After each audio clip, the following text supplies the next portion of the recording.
Témoins d'un certain passé industriel dans le Nord-Pas-de-Calais, les terrils érigés par l'homme ont été conquis par une nature originale. En 1989, des passionnés se battent pour préserver ces monuments.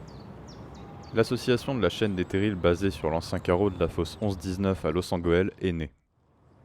En fait, les batailles des années 80-90 de tous ces bénévoles de la chaîne des terrils qu'on prenait pour des fous, même des personnes dangereuses, ont porté leurs fruits et ont amené quand même ces sites à une reconnaissance mondiale et à un classement qui est quand même très fort. Nombreuses sont les actions mises en œuvre par une équipe de spécialistes aux compétences diversifiées qui se complètent et s'enrichissent.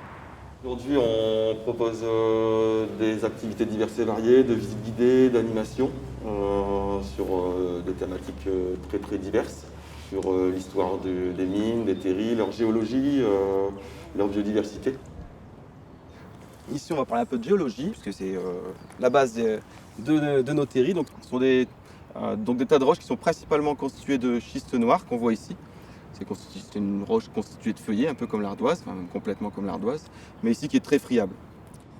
Et puis ensuite, on va trouver d'autres roches. Ici, un joli fossile de fougère. Quartz blanc ici, on pouvait trouver aussi du quartz rosé. Ensuite, on va avoir des grès. Ici, on est sur des roches beaucoup plus compactes, très dures, pleines de poussière de sable en fait. Tout ça, c'est de la silice. Et la silice qui est contenue dans le grès est très coupante. Ok, donc on a ici une pyrite de fer, un métal plutôt doré ou qui peut être aussi gris argenté, en contact avec l'oxygène de l'eau ou de l'air, donc avec l'eau qui va s'infiltrer dans le terri.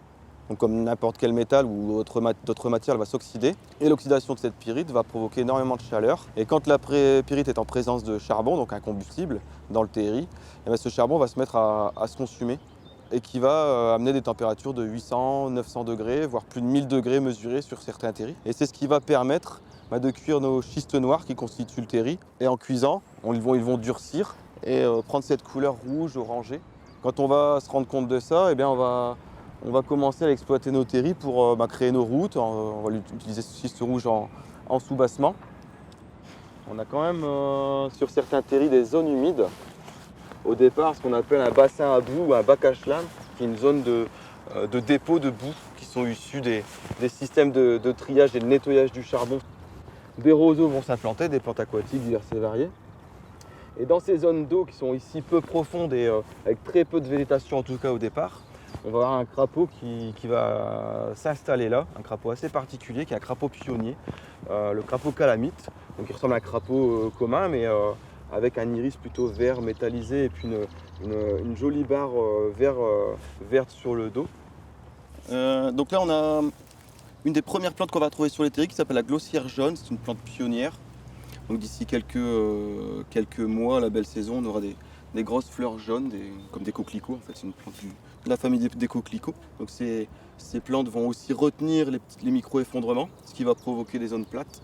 Et donc chaque milieu va accueillir aussi sa faune particulière. Pour les milieux pionniers, plutôt du lézard, des murailles, parce qu'on va encore avoir énormément de roches sur lesquelles ils vont pouvoir se réchauffer, des cricailles bleues ou eudipodes turquoise. Donc en fait, c'est l'ensemble de tous ces milieux qui va créer, qui va former cet écosystème terri. Ici, on est sur une zone où on va retrouver une certaine quantité de pieds de molène qui vont faire en fait des hybrides qui sont uniques au monde. C'est là aussi la particularité des terris, c'est de trouver des choses qu'on ne trouve pas forcément toujours ailleurs. Alors ici, on est sur un lieu un petit peu particulier du terri. On est sur une petite zone qui est en combustion, hein, et ce qui fait qu'on a dès le printemps et même encore en hiver, une zone qui reste en fait très très verte toute l'année. Comme on a des zones un peu nues comme ça, qui vont se réchauffer rapidement au soleil, et puis ces friches fleuries, on va retrouver une coccinelle vraiment typique des friches fleuries des terris qui s'appelle tout simplement la coccinelle des friches. Il n'y a pas de produits chimiques et donc ce sont vraiment des zones refuge pour les insectes en général. Par exemple le papillon macaon, qui est un très grand papillon principalement jaune et noir également, qui va venir butiner à l'intérieur de ces fleurs. Donc là on est au niveau d'un boisement, donc sur ces terris du 11-19. C'est un milieu aussi qu'on va retrouver naturellement. C'est un stade d'évolution des végétaux qui vont s'installer sur le terri qu'on va retrouver régulièrement. C'est un écosystème qui va passer par différents stades et ici on est sur le le dernier stade, hein, le stade boisé, le stade ultime entre guillemets, avec au départ en tant qu'espèce pionnière du bouleau. Donc, on voit quelques troncs de bouleau blanc. Et puis ensuite le boisement va peu à peu se diversifier, donc en végétaux, en arbres et aussi en animaux. Depuis 2001, l'association de la chaîne des terrils est labellisée CPIE, Centre permanent d'initiative pour l'environnement. Ce label national est attribué à des associations qui s'impliquent dans le développement durable des territoires, au service d'une gestion humaniste de l'environnement.